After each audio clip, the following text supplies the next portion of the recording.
in the 80s. And she was having an affair with a member of Ghana's intelligence service. And in the course of pillow talk, she revealed the names of all of the CIA officers in the station and the names of the sources they were running. And so the Ghanaians executed these guys. Oh, my God. She got 9 months in prison. 9 months. And they offer me 45 years for blowing the whistle on the torture program. So my wife and I stayed up all night, literally all night. And because Sharon Scranage had taken a plea, there was literally no case law. So what we found several things. We found several articles from the Harvard Law Review saying this law is unconstitutional.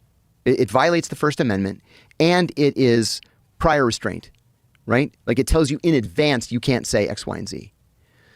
But because there was no case law, you couldn't challenge it in court. And I said, well, can't we just appeal the charge and maybe, all the way up to the Supreme Court? And they said, yeah, we can do that post-conviction. And then you're going to be 45 years waiting and hoping that the Supreme Court does the right thing. We can't do that. So I decided by 6 a.m., I'm going to turn it down.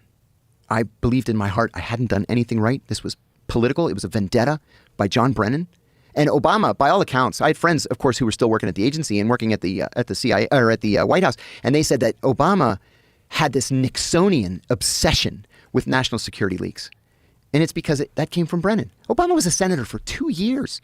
He didn't have any experience doing anything. So he did what John Brennan told him to do. And Brennan said, you got to crack down on these leaks. They do nothing but embarrass us. So I decided I'm going to turn it down. 6 a.m., I send an email to my attorneys. I had 11 attorneys. I was paying half of them, 5 of them. And then one of them writes back and says, put on a pot of coffee. We'll be at the house by 7. So they come to my house. The 4 main ones came to the house. Plato was the first one in. Now imagine this, 80-year-old, 6'2", 280-pound, mean old man. He comes in, and I said, good morning, Plato. And he said, you stupid son of a bitch, take the deal. Like that. I said, take the deal? You're the one that told me not to take the deal. You're the one who told me we're going to go to trial and win this thing. And he says, I only told you that to keep your spirits up. Oh, God. And then the second one, his partner, Bob Trout, a sweet gentleman, a Southern gentleman. He says, if you were my own brother, I would beg you to take this deal. And I'm like, now what do I do? And then the third, who was the guy, Mark McDougall, one of the best attorneys I've ever encountered in my life.